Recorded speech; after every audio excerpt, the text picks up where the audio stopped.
السلام علیکم ویورس، میں امید کرتی ہوں کہ آپ سب خیریت سے ہوں گے۔ جیسا کہ آپ جانتے ہیں کہ ہم قرآن پاک کا آغاز اردو ترجمہ تجوید کے ساتھ کر چکے ہیں اور ہم 30ویں پارے کی 5 صورتیں پڑھ چکے ہیں۔ میں امید کرتی ہوں کہ آپ کو ویڈیوز پسند آئی ہوں گی۔ تو آج ہم جو صورت پڑھنے جا رہے ہیں وہ ہے صورت کافرون۔ تو سبق شروع کرتے ہیں۔ اعوذ باللہ من الشیطان الرجیم، بسم اللہ الرحمن الرحیم۔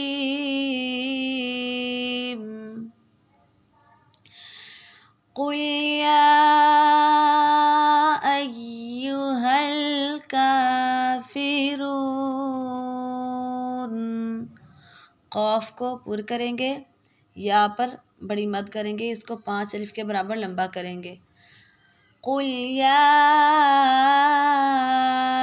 ایھا الکافرون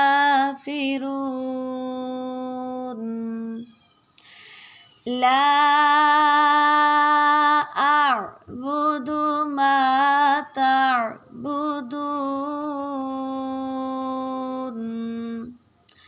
لا پر بھی بڑی مد کریں گے، اس کو بھی 5 الف کے برابر لمبا کریں گے۔ حروف مدہ کے بعد جب حروف مدہ اگر آخری کلمہ میں ہو اور دوسرے کلمہ کے شروع میں حمزہ ہو، اس کو مد منفصل کہتے ہیں۔ لا اعبد ما تعبدون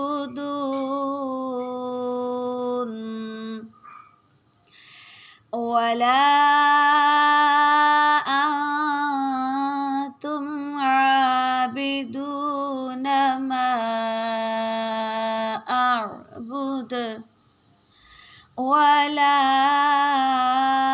انا عابد ما عبدتم ولا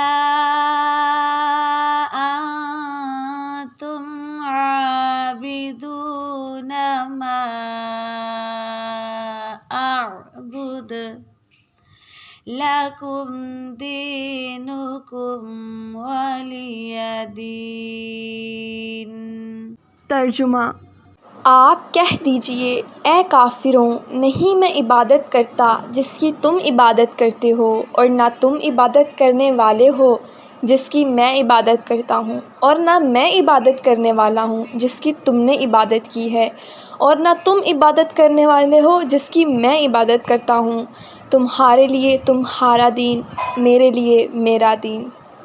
تو آج یہاں پر ہماری 30ویں پارے کی صورت کافرون کا اردو ترجمہ اور تجوید کے ساتھ اختتام ہوتا ہے۔ تو میرے چینل کو لائک کریں، سبسکرائب کریں۔ ملتے ہیں اگلی ویڈیو میں۔ اللہ حافظ۔